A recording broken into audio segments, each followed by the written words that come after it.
جناب نوح علیہ السلام کی ایک عرض ذکر فرمائی ہے۔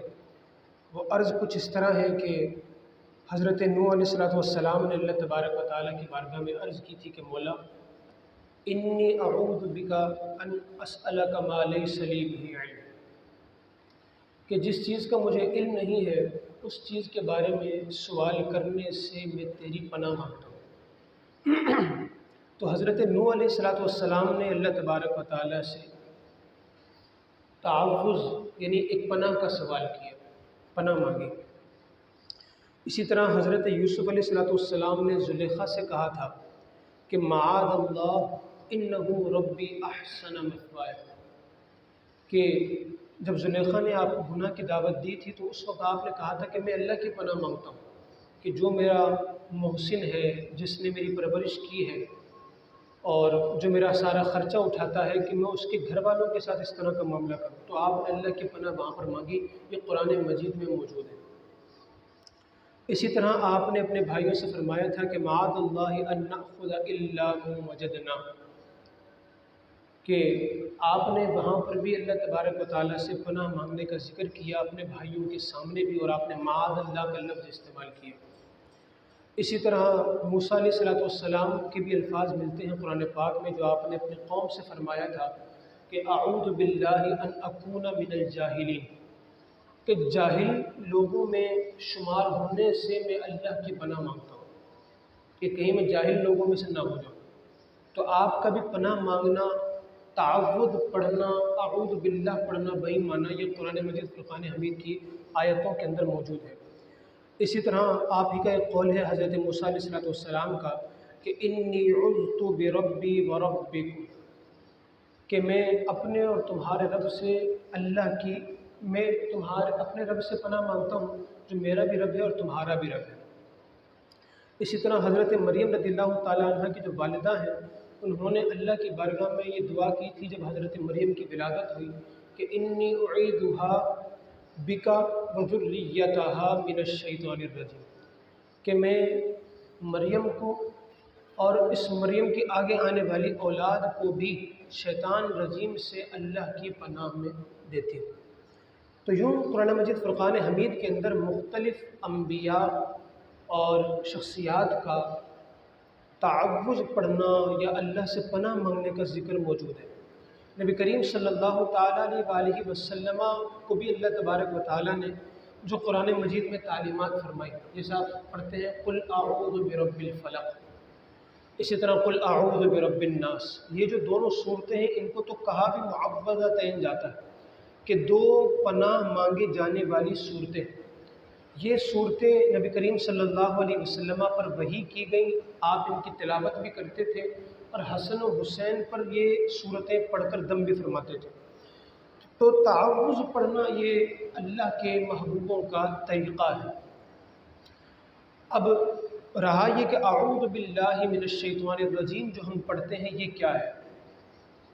تو اعوذ باللہ من الشیطان الرجیم جو ہم پڑھتے ہیں یہ قرآن پاک کی آیت نہیں ہے۔ قرآن مجید فرقان حمید کی تلاوت کرنے سے پہلے ہمیں تعوذ یعنی اعوذ باللہ پڑھنے کا حکم دیا گیا ہے۔ قرآن مجید میں ارشاد ہے فَإِذَا قَرَأْتَ الْقُرْآنَ فَاسْتَعِذْ بِاللَّهِ مِنَ الشَّيْطَانِ الرَّجِيمِ، کہ جب تم قرآن پاک پڑھنے کا ارادہ کرو تو قرآن پڑھنے سے پہلے اللہ سے پناہ مانگو۔ تو ہمیں یہ حکم ہے کہ ہم جب بھی تلاوت کرنے کے لیے بیٹھیں تو پہلے اعوذ باللہ پڑھیں، پھر بسم اللہ پڑھیں، اور پھر ہم قرآن مجید فرقان حمید جہاں سے بھی تلاوت کرنا چاہتے ہیں ہم وہاں سے تلاوت کرنا شروع کر دیں۔ اور یہ تلاوت سے پہلے اعوذ باللہ پڑھنا یہ نبی کریم صلی اللہ علیہ وسلم کا بھی طریقہ ہے، صحابہ کرام کا بھی طریقہ ہے، بعد میں امت کے بڑے بڑے اولیاء کا بھی طریقہ ہے۔ تو یہ سنت ہے اعوذ باللہ پڑھنا، یعنی اگر ایسا نہیں ہے کہ کسی نے تلاوت شروع کی اور صرف بسم اللہ الرحمن الرحیم سے اس نے پڑھا یا بسم اللہ بھی نہ پڑھی، بلکہ جہاں سے پڑھنا چاہتا ہے اس نے ڈائریکٹ بغیر اعوذ باللہ اور بسم اللہ کے پڑھنا شروع کر دیا تو وہ گناہ گار ہو، ایسا نہیں ہے۔ لیکن جو طریقہ ہے قرآن مجید فرقان حمید کی تلاوت کا کہ جب اللہ نے اپنے محبوبوں کو یہ اعوذ باللہ تعلیم فرمائی ہے اور وہ پڑھتے بھی تھے، تو یقیناً اس میں بہت ساری وہ برکتوں کی باتیں ہیں، رحمتوں کی باتیں ہیں کہ جو ہم سے پوشیدہ ہیں، اور اگر ہم اس میں غور و فکر کریں گے تو ہم پر یہ راز کھلے گا اور ہمیں پتہ چلے گا کہ ان کے پڑھنے کے ماشاءاللہ بہت سارے فوائد ہیں۔ تو اس لیے جب بھی تلاوت کی جائے تو سنت کی نیت سے پہلے اعوذ باللہ پڑھی جائے، اور یہ قرآن پاک کی آیت نہیں ہے، صرف تلاوت سے پہلے ایسا کرنے کا حکم ہے۔ آپ قرآن مجید فرقان حمید کھولیں، آپ کو سورہ فاتحہ سے پہلے بھی اعوذ باللہ لکھی نظر نہیں آئے گی، آپ دیکھیں گے کہ بسم اللہ الرحمن الرحیم ہے، پھر سورہ فاتحہ ہے۔ اسی طرح سورہ بقرہ سے پہلے بسم اللہ لکھی ہوئی ہے، پھر سورہ بقرہ ہے۔ اسی طرح قرآن پاک کی دیگر صورتیں ہیں تو پہلے بسم اللہ ہوتی ہے اور پھر وہ صورت ہوتی ہے۔ اعوذ باللہ آپ کو نظر نہیں آئے گی، اس کا یہی مطلب ہے کہ اعوذ باللہ من الشیطان الرجیم، یہ جو جملہ ہے یہ قرآن کی آیت نہیں ہے۔ ہاں، جس جگہ اللہ نے قرآن پڑھنے سے پہلے اعوذ باللہ پڑھنے کا حکم ارشاد فرمایا ہے وہ آیت ہے، اور وہ یہ ہے کہ فَإِذَا قَرَأْتَ الْقُرْآنَ فَاسْتَعِذْ بِاللَّهِ مِنَ الشَّيْطَانِ الرَّجِيمِ۔ تو جو اعوذ باللہ کا حکم ہے وہ قرآن میں موجود ہے اور قرآن کی آیت بھی ہے، لیکن یہ جو پورا جملہ ہے اعوذ باللہ من الشیطان الرجیم، یہ ایز اٹ از قرآن پاک کی آیت نہیں ہے۔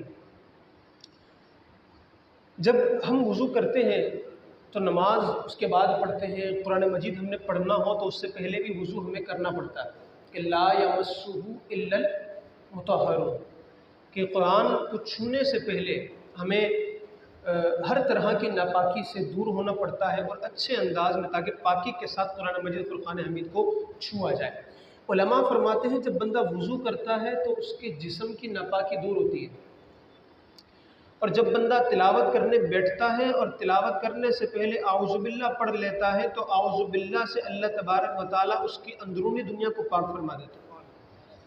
تو جب رب کا پاکیزہ کلام پڑھنا ہو تو خالی جسم کی پاکی کی ضرورت نہیں ہے، وہاں پر روح کی پاکی بھی ضروری ہے، اور روح کی پاکی کے لیے فرمایا کہ وضو سے جس طرح جسم پاک ہوتا ہے تو روح کو پاک کرنے کے لیے بندہ اعوذ باللہ من الشیطان الرجیم پڑھے، تاکہ شیطان اس کے وسوسے اور شیطان کی وجہ سے انسان جس قدر گناہوں میں مبتلا ہو کر آلودہ اور گندہ ہو گیا، تو جب وہ اعوذ باللہ پڑھے گا اللہ تبارک و تعالیٰ اس میل کچیل سے اس کو پاک اور صاف فرما دے گا، اور اب وہ جب قرآن مجید فرقان حمید کی تلاوت کرے گا تو اس کی اسے روح نصیب ہوگی اور ایک لذت انشاءاللہ تبارک و تعالیٰ اس کو حاصل ہوگی۔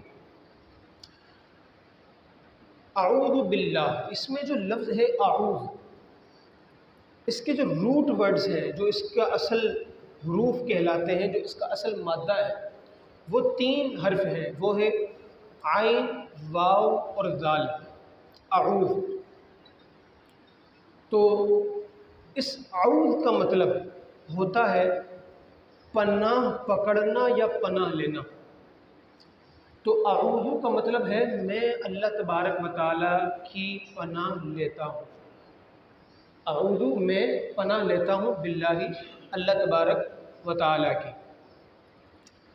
اچھا، اس میں جلالت پر ابھی ہم بات کریں گے جب ہم بسم اللہ پر بات کریں گے، چونکہ اعوذ کے بعد باللہ کا لفظ ہے نا، اللہ تبارک و تعالیٰ کا نام ذکر ہے، ہم بسم اللہ پر جب بات کریں گے تو اس میں ہم اس پر بات کرتے ہیں۔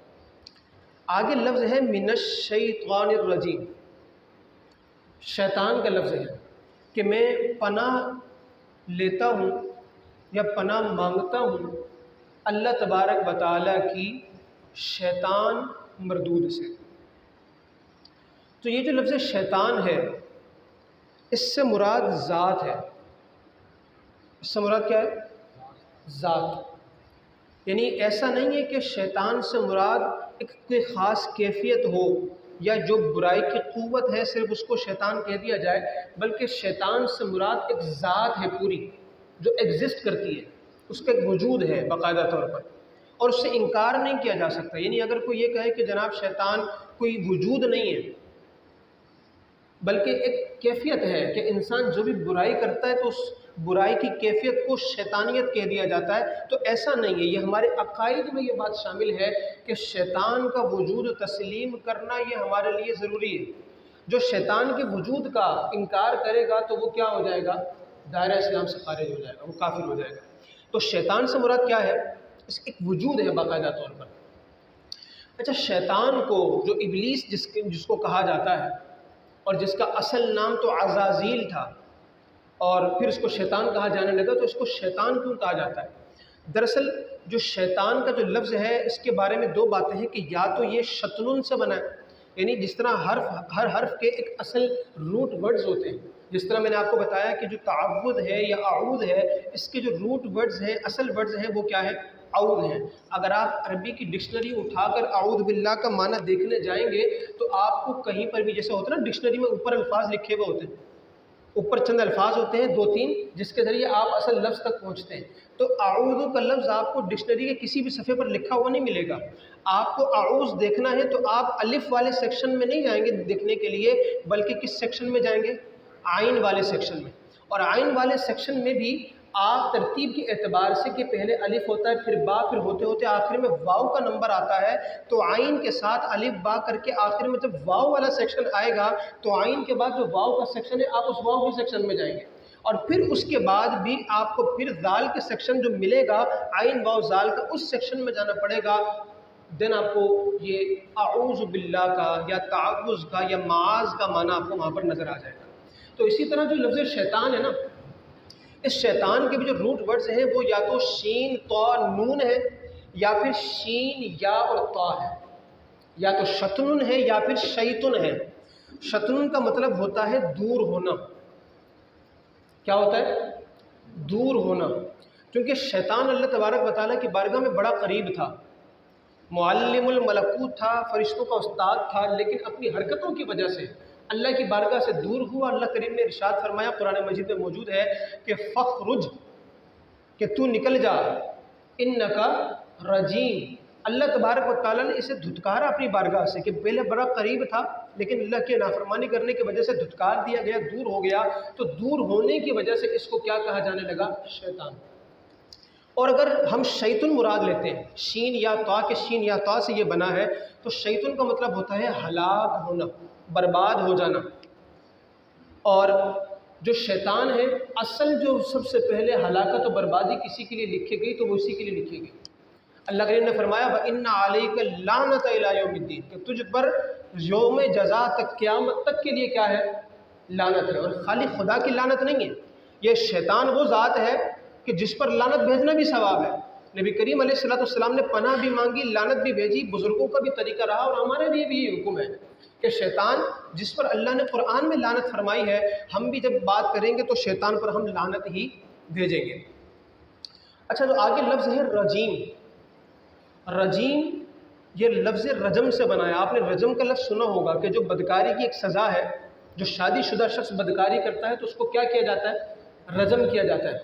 آپ نے رمی جمار لفظ بھی سنا ہوگا نا، تو یہ جو رجم ہے یہ کہتے ہیں پھینکنے کو، دور کر دینے کو، دھتکارنے کو۔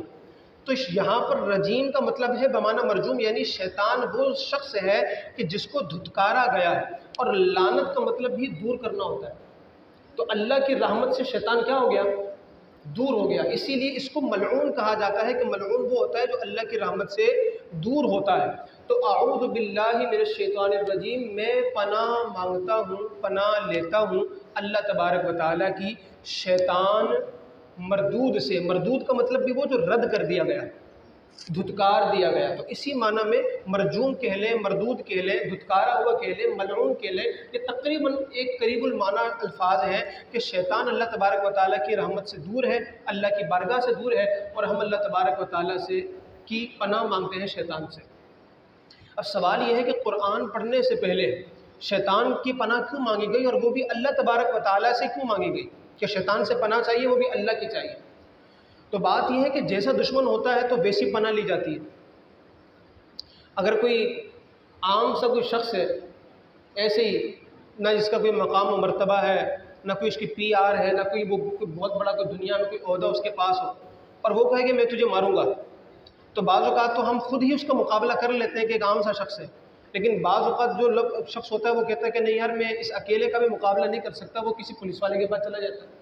اب ایک عام سا پولیس والا بھی کہ جو بس تھانے میں کام کرتا ہو کسی انسپیکٹر کے تحت، اگر وہ بھی اس کو کچھ بات کہہ دے نا کہ سنبھل کے ذرا اس کو ہاتھ نہیں لگانا، تو بندہ کہتا ہے کہ نہیں یار، مجھے تھانے کے ایک بندے نے اس طرح کی بات کی تھی، تو بندہ کیا ہو جاتا ہے؟ لمٹ میں آ جاتا ہے۔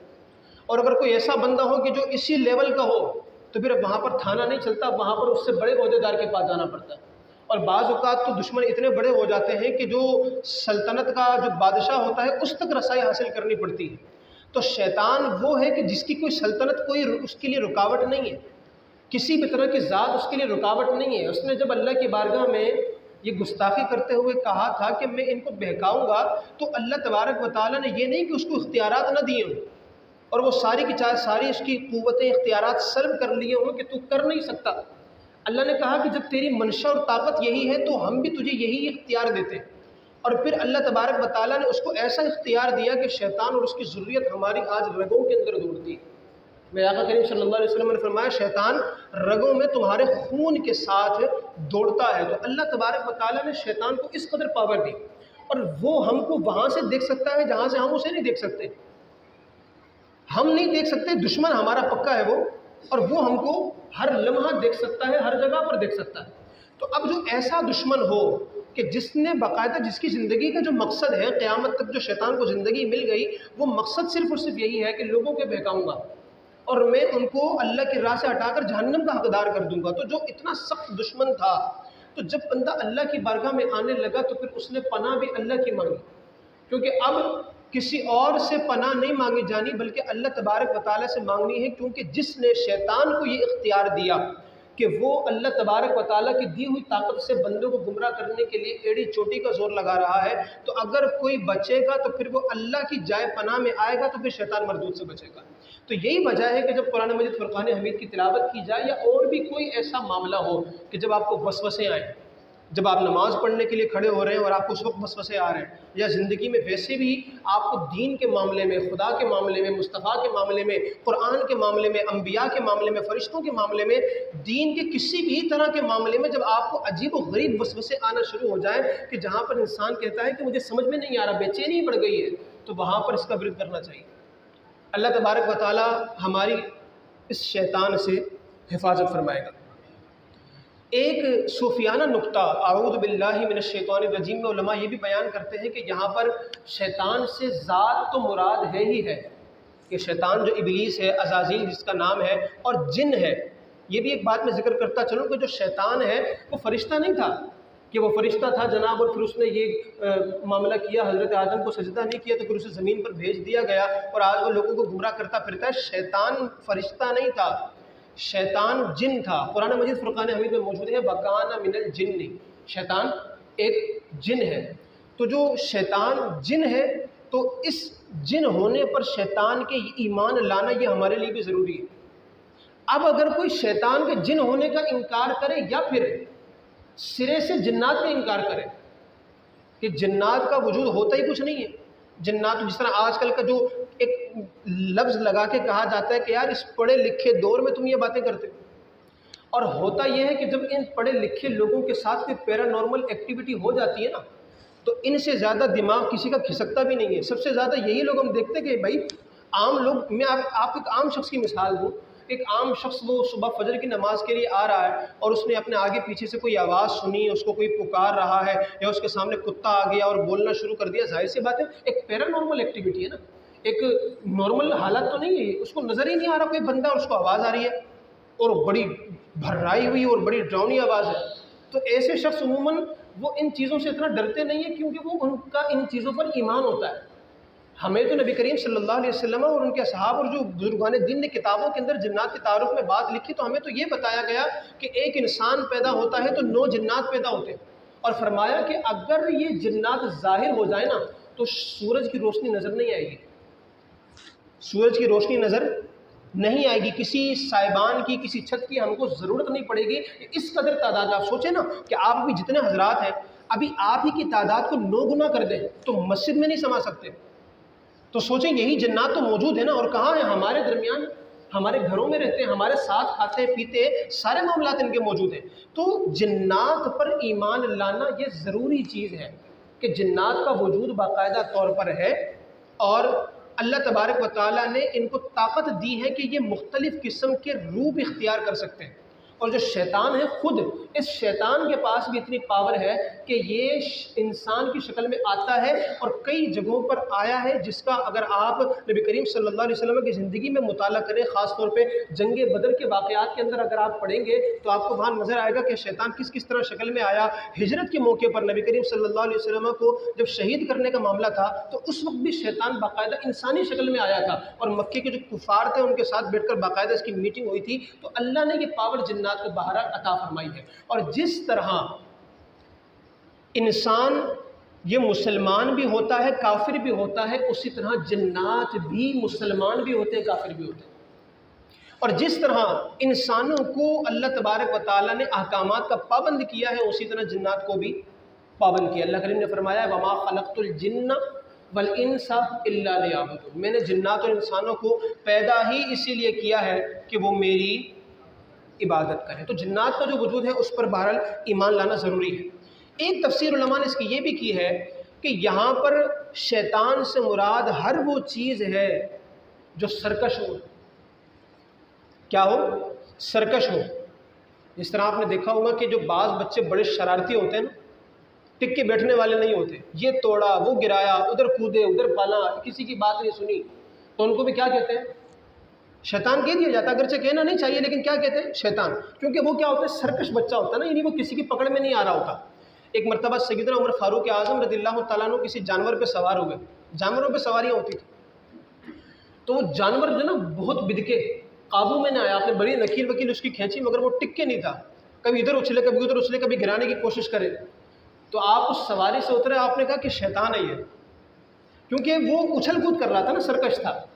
تو علماء نے فرمایا کہ ہر وہ چیز جو سرکش ہو پلس اللہ تبارک و تعالیٰ سے روکنے والی بھی، اب چاہے وہ اپنی ذات روکے، دوسرے کی ذات روکے، شیطان کے غلبے کی وجہ سے کچھ جنات اس کسی پر غالب آ جائے پھر بندہ اللہ کی بارگاہ سے رک جائے، اپنے مال کی وجہ سے اللہ کی بارگاہ سے دور ہو جائے، اپنی اولاد کی وجہ سے اللہ کی بارگاہ سے دور ہو جائے، یا اپنے منصب اور مقام کی وجہ سے اللہ کی بارگاہ سے دور ہو جائے، ہر وہ چیز جو سرکش ہو، اسی طرح ہر وہ چیز جو اللہ کی بارگاہ سے انسان کو دور کرنے والی ہو، وہ سب چیزیں شیطان کہلاتی ہیں۔ اور انسان کو یہ چاہیے کہ وہ جب بھی یہ محسوس کرے کہ کسی بھی وجہ سے زندگی میں اللہ سے دور ہو رہا ہے، یا اس کی ذات کے اندر سرکشی بڑھ رہی ہے، آپے سے باہر ہو رہا ہے نا، آؤٹ آف کنٹرول ہو رہا ہے۔ بعض لوگ ہوتے ہیں گناہ کرتے ہیں لیکن چھپ کر، بعض گناہ کرتے ہیں بے باک ہو کر، یعنی ان کی پہچان یہ ہوتی ہے اور وہ لوگوں کے سامنے کھلم کھلا اپنے گناہوں کا اظہار کرتے ہیں، اور وہ اس کو اپنا فخر سمجھتے ہیں کہ جناب میں بڑی بے باکی کے ساتھ گالیاں دیتا ہوں، میں بڑی بے باکی کے ساتھ لوگوں کو ذلیل کرتا پھرتا ہوں۔ تو یہ لوگوں کی اسپیشلٹی بھی اس طرح کی ہوتی ہے۔ تو کہا کہ ہر وہ چیز جو اس ٹائپ کی ہو یا انسان ان چیزوں میں پڑ جائے تو پھر اس کو چاہیے کہ اللہ تبارک و تعالیٰ کی اسے پناہ مانگے، اور وہ پناہ کسی طرح مانگے گا، وہ یہی کہے گا اعوذ باللہ من الشیطان الرجیم۔ پھر علماء نے ساتھ یہ بھی بات فرمائی، بڑی خوبصورت فرمایا کہ اعوذ باللہ جب بندہ کہے نا تو اعوذ باللہ من الشیطان الرجیم کا ترجمہ ہے کہ میں پناہ لیتا ہوں اللہ تبارک و تعالیٰ کی شیطان مردود سے، یعنی اپنے لفظوں میں وہ کیا کہنا چاہ رہا ہے؟ اے اللہ مجھے شیطان سے بچا، اے اللہ مجھے شیطان سے بچا، میں تیرے پاس آتا ہوں، شیطان سے بھاگ رہا ہوں، شیطان سے مجھے بچا لے، اپنی پناہ میں لے لے، شیطان کی حرکتوں سے مجھے محفوظ فرما لے، اپنے لفظوں میں یہ کہہ رہا ہے۔ علماء نے کہا کہ جو اعوذ باللہ پڑھے تو پھر اس کو چاہیے خالی یہ بات اس کی زبان سے نہ ہو، اس کے دل سے بھی نہیں بولا کہ زبان سے اعوذ باللہ اعوذ باللہ اعوذ باللہ، خود کام سارے شیطانی کرنے، ہر گناہ کے کام میں لگنا، یعنی شیطان بولے کہ بھائی کبھی تو میرا پیچھا چھوڑ، اسے چمٹ کے مجھ سے رہتا ہے، لیکن یہ کہیں نہیں جناب زبان سے تو اعوذ باللہ کہوں گا، اپنے عمل سے نہیں کہوں گا۔ تو کہا کہ اگر اعوذ باللہ پڑھ رہا ہے تو خالی زبان سے نہیں ہونی چاہیے، اس کے عمل سے بھی ہونی چاہیے، اس کا عمل بھی یہ بتائے۔ اب اللہ کی پناہ لینے کے لیے اس کا عمل کس طرح بتائے گا کہ وہ اللہ کی پناہ مانگ رہا ہے؟ زبان تو کہہ رہی ہے کہ اللہ مجھے اپنی پناہ دے دے، اعوذ باللہ من الشیطان الرجیم، مگر اس کا عمل کیسے بتائے گا کہ یہ واقعی خدا کی پناہ میں آنا چاہتا ہے؟ تو کہا کہ خدا کی پناہ میں جو آنا چاہے گا نا وہ خدا کے گھر میں آئے گا۔ جو خدا کی پناہ لینا چاہتا ہے، بھائی اگر میں کسی کی پناہ میں آنا چاہتا ہوں میں اس کی طرف بھاگوں گا نا، کہوں گا بھائی اپنے ساتھ رکھ لو یار، مجھے اس سے بچاؤ۔ تو جو اللہ کی پناہ میں آنا چاہتا ہے خالی لفظوں سے نہیں بلکہ اپنے عمل کے ساتھ بھی، تو اس کو چاہیے کہ شیطان مردود سے بچنے کے لیے اللہ تبارک و تعالیٰ کے جو گھر ہیں، جو مضبوط قلعے ہیں جو رب تبارک و تعالیٰ نے اس زمین پر بنائے ہیں، اور ہر مسجد خدا کا گھر ہے۔ یہی وجہ ہے کہ مسجدیں بناتے تو ہم ہیں، لیکن چونکہ جب ہم ان کو اللہ کا گھر ڈکلیئر کر دیتے ہیں، اللہ تبارک و تعالیٰ دنیا میں بننے والی ہر چھوٹی بڑی مسجد کو جنت میں مقام عطا کرے گا۔ ہر مسجد دنیا میں موجود نہیں رہے گی، بلکہ کہاں شفٹ ہوگی؟ جنت کے اندر۔ اسی لیے فرمایا نا کہ جو اللہ کے لیے گھر بناتا ہے گویا وہ جنت میں گھر بناتا ہے، اللہ اس کے لیے جنت میں گھر تعمیر فرمائے گا۔ تو جو آج مسجدوں میں آتا ہے، ان مضبوط قلعوں میں آتا ہے اور اللہ کے گھر میں بیٹھ کر پھر کہتا ہے اعوذ باللہ من الشیطان الرجیم، عمل بھی اس کا کہہ رہا ہے، زبان بھی اس کی کہہ رہی ہے، دونوں ایک پیج پر آ گئے نا، جسم اور روح، تو پھر اس کو پناہ ملتی ہے اللہ تبارک و تعالیٰ کی، اور بندہ شیطان مردود کی فطروں سے بچتا ہے، اور پھر اس کی دین کے معاملات میں ترقی ہوتی چلی جاتی ہے۔ نبی کریم صلی اللہ تعالیٰ علیہ وآلہ وسلم نے ارشاد فرمایا، ایک شخص تھا جس کو بہت غصہ آ رہا تھا، اور اپنے فعل سے، اپنی آوازوں سے منہ سے جھاگ نکل رہی ہے، بڑا ایک عجیب معاملہ تھا، اس کو بہت غصہ آ رہا تھا۔ اس کی آوازیں نبی کریم صلی اللہ علیہ وسلم تک بھی پہنچیں کہ غصے میں منہ سے جھاگ نکل رہی ہے اور کسی کے آپے سے باہر ہو رہا ہے، بالکل نہ۔ تو آپ نے فرمایا کہ اس کو کہو کہ اعوذ باللہ من الشیطان الرجیم پڑھیں۔ سخت غصہ ہے نا، بعض اوقات غصہ عقل کو ڈھانپ لیتا ہے نا، یعنی عام طور پر جو کہتے ہیں کہ جب غصہ آئے نا تو انسان کو کم سے کم 5 سیکنڈ کنٹرول کرنا چاہیے۔ جو سائنس بھی کہتی ہے کہ جب انسان کو غصہ آئے نا، غصہ، تو اس کو 5 سیکنڈ کم سے کم کنٹرول کرنا چاہیے کہ بھائی ابھی جو بھی کروں گا تو 5 سیکنڈ کے بعد کروں گا، ذرا 5 سیکنڈ رکتا ہوں میں۔ یہ رکنا بہت ضروری ہے۔ کہا جتنے بھی قتل ہوتے ہیں نا یہ انہی 5 سیکنڈ میں ہوتے ہیں۔ غصے میں جیسی پیک پہ انسان پہنچا، اس کی عقل پہ غصہ چھایا، اس نے نکالی اور فائر کیا، چاقو لیا مار دیا، تلوار لی اڑا دیا۔ تو کہا جیسے غصہ آئے نا 5 سیکنڈز کے لیے اپنے آپ کو ہولڈ کریں۔ اور ہمیں تو غصے کے لیے مختلف چیزوں کو اختیار کرنے کا حکم دیا گیا نا، تو نبی کریم صلی اللہ علیہ وسلم نے ہمیں ایک وظیفہ بھی دے دیا نا کہ جب غصہ کسی کو آئے اس درجے کا کہ اس کی عقل پر ڈھانپا جا رہا ہو اور اس کو کچھ سمجھ میں نہ آ رہا ہو کہ میں کروں تو کروں کیا، تو فرمایا اعوذ باللہ من الشیطان الرجیم پڑھیں۔ کیوں کہ یہ جو غصہ ہے نا ایک آگ ہے، شیطان بھی کیا ہے، ایک آگ سے بنی ہوئی چیز ہے۔ جب بندہ اللہ کی پناہ میں آئے گا تو یہ آگ ٹھنڈی ہوگی اور اللہ تبارک و تعالیٰ اس پر اپنی رحمت فرمائے گا، اور جب رحمت فرمائے گا تو پھر اس کے دل میں نرمی ڈالے گا، چونکہ رحمت کا مطلب ہی یہ ہوتا ہے کہ دل نرم ہو جائے۔ کسی انسان کے بارے میں جب نرم دل دیکھتے ہیں کہ بچوں سے بڑا پیار کرتا ہے، بزرگوں کے ساتھ بڑا عزت سے پیش آتا ہے، مسلمانوں کے ساتھ بڑا پیارا سلوک کر رہا ہے، تو کیا کہتے ہیں یار بڑا رحم دل آدمی ہے۔ تو رحم کا مطلب ہی کیا ہوتا ہے؟ دل کا نرم ہو جانا۔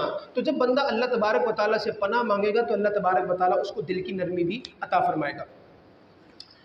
اچھا، یہ ہم جب نماز پڑھتے ہیں، ثنا پڑھتے ہیں، اس کے بعد اعوذ باللہ بسم اللہ، اور پھر ہم تلاوت کرتے ہیں۔ جب آپ اکیلے نماز پڑھ رہے ہوں تو اس وقت اعوذ باللہ بھی پڑھنا ہے آپ نے، بسم اللہ بھی پڑھنا ہے، اور تلاوت بھی آپ نے کرنی ہے۔ لیکن جب آپ کسی کے پیچھے نماز پڑھتے ہیں تو ظاہر سی بات ہے کہ اس وقت آپ نے تلاوت نہیں کرنی۔ تو اعوذ باللہ جیسے میں نے بتایا کہ یہ پڑھنا سنت ہے، مگر کس کے لیے؟ تلاوت کرنے والے کے لیے۔ تلاوت کرنے والے کے لیے کیا یہ سنت ہے کہ نبی کریم صلی اللہ علیہ وسلم نے بھی اس کو پڑھا، صحابہ کرام علیہم رضوان نے بھی اس کو پڑھا، اور بعد کی امت کی اولیاء نے بھی اس کو معمول اپنا بنایا۔ قرآن کی آیت نہیں ہے اعوذ باللہ۔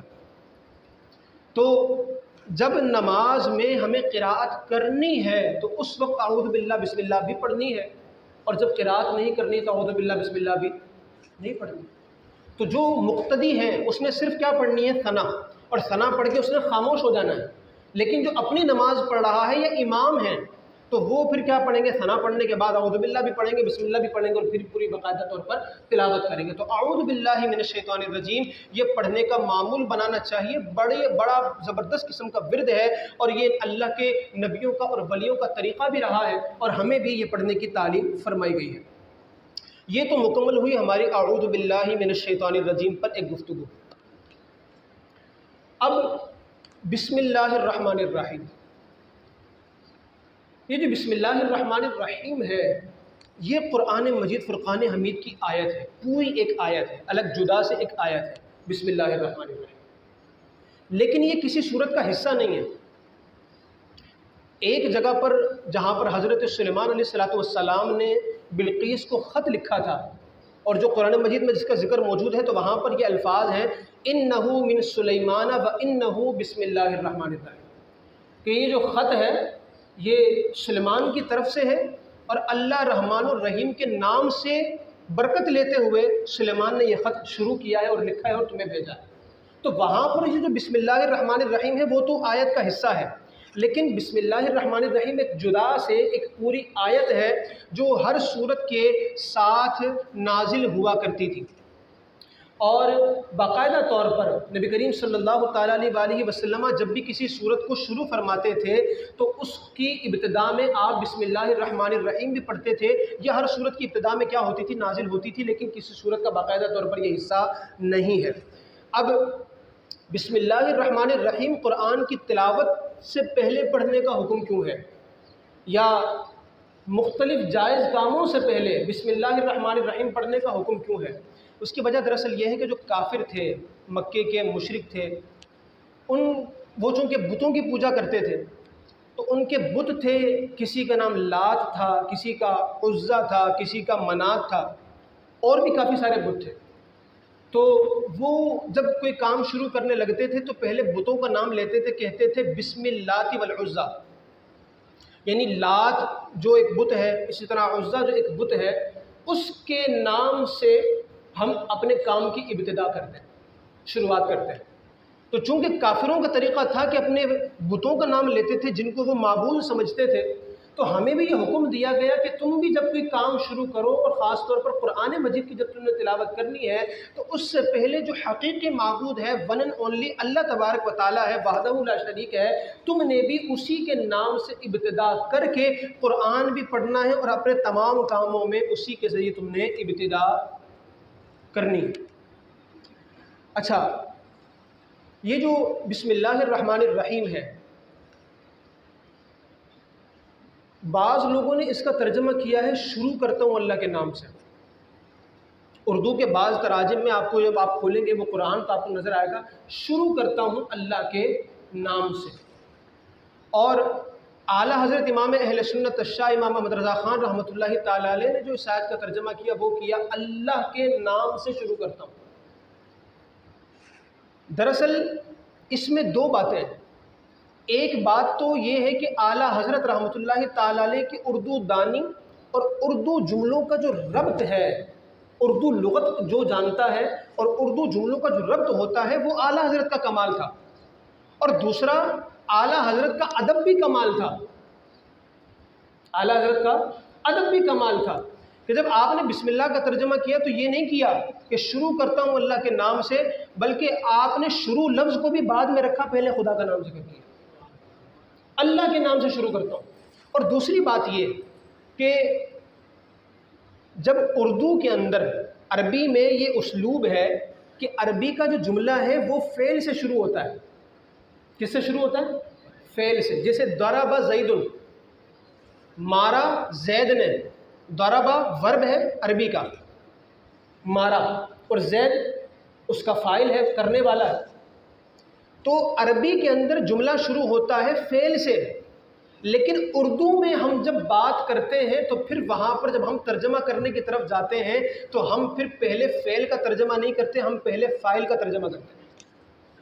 وہ جو اصل ذات ہے ہم اس کا ترجمہ کرتے ہیں۔ جیسے اگر ضرب زیدن کا ترجمہ ہم کریں گے تو یہ تو نہیں کریں گے نا کہ مارا زید نے، بلکہ ہم ترجمہ اردو کے اعتبار سے کیا کریں گے؟ زید نے مارا۔ تو جو زید ہے ہم اس کا ترجمہ کس سے کریں گے؟ پہلے کریں گے۔ تو بسم اللہ میں اللہ کے نام سے شروع کرتا ہوں، تو اگرچہ یہ جملہ اپنی حقیقت کے اعتبار سے تو یوں ہے کہ اشرع بسم اللہ، میں شروع کرتا ہوں اللہ کے نام سے، لیکن اللہ تبارک و تعالیٰ کا نام جب ہم اردو زبان کے اندر ترجمہ کر رہے ہیں تو اردو دانی کے اعتبار سے کہاں آئے گا؟ سب سے پہلے آئے گا۔ تو اعلیٰ حضرت امام اہل سنت نے جو ترجمہ کیا تو وہ ادب کے بھی لحاظ سے سب سے اعلیٰ ہے، اردو دانی کے اعتبار سے بھی سب سے اعلیٰ ہے کہ اللہ کے نام سے شروع کرتا ہوں جو نہایت مہربان اور رحمت فرمانے والا ہے۔ اعوذ باللہ من الشیطان الرجیم پر ہی آج کی گفتگو کا اختتام کرتے ہیں۔ انشاءاللہ تبارک و تعالیٰ اگلے جمعۃ المبارک میں بسم اللہ الرحمن الرحیم پر اور پھر آگے سورہ فاتحہ پورے قرآن پر گفتگو کریں گے۔ اللہ تبارک و تعالیٰ ہم سب کو جو کچھ سنا اس کو یاد رکھنے عمل کرنے کی توفیق عطا فرمائے۔ وآخر دعوانا الحمدللہ۔